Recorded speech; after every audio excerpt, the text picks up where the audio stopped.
আসসালামু আলাইকুম সবাইকে, রমজান মোবারক। আমি আপনাদেরকে আমার ছোট্ট রান্নাঘরটা আমি কীভাবে গুছিয়ে রেখেছি সেই ভিডিওটা আজকে শেয়ার করার জন্য আপনাদের সঙ্গে হাজির হলাম।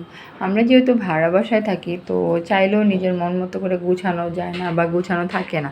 তো আমার কিচেনটা খুবই ছোট্ট, দেখতেই পাচ্ছেন, একদমই ছোট্ট একটা কিচেন। তো এইটাকে আমি কিভাবে সাজিয়ে রেখেছি, আমার অনেকগুলো জিনিস আমি যেভাবে সাজিয়ে রেখেছি, আমি উপরের তাকটায় কোনো কিছুই রাখি না, কারণ এটাতে আপনার আঠালো হয়ে যায়, চিটচিটে একটা ভাব চলে আসে, সে কারণে।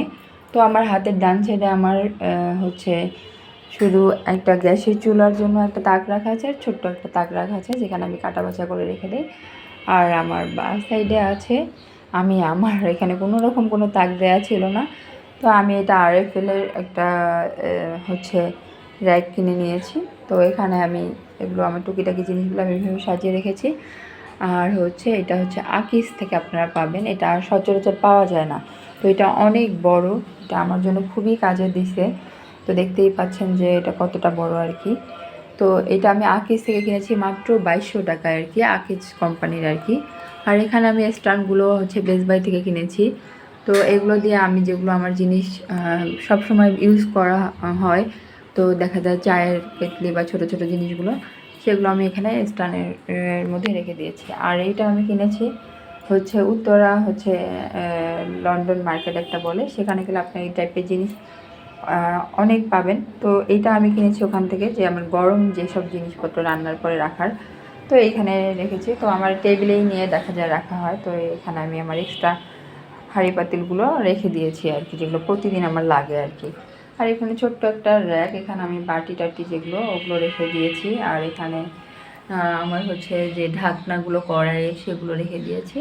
তো এভাবে আমার ছোট্ট রান্নাঘরটাকে মানে আমি সাজিয়ে গুজিয়ে রেখেছি। আর এখানে রান্নার জন্য আজকে নিয়েছি হচ্ছে চিকেন নিয়েছি, এটা আমার বাসা থেকে নিয়েছি, দেশি মুরগি আর কি, মানে আমাদের দেশের বাড়ি থেকে। একটা পাবদা মাছ আমার মেয়ের অনেক পছন্দ।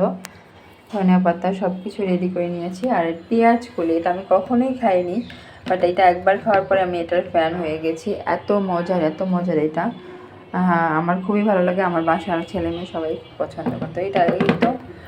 এই একটা শর্ট ভিডিও নিয়ে আপনাদের সঙ্গে হাজির হলাম আর কি, শেয়ার করলাম। আপনাদের কার কেমন লাগলো একটু কমেন্ট করে জানাবেন। আমার সেই ছোট্ট রান্নাঘরটা আমি এভাবেই গুছিয়ে রেখেছি, যদি আপনাদের ভালো লাগে বা কাজে লাগে সেই কারণেই আর কি শেয়ার করা।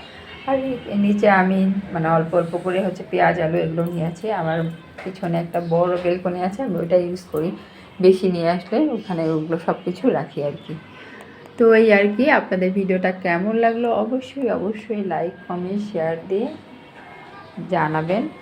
তো ভালো থাকবেন, আবারও কোনো ছোট্ট ভিডিও নিয়ে আপনাদের সঙ্গে হাজির হব কোনো একদিন। আল্লাহ হাফেজ, সবাইকে রমাদান মোবারক।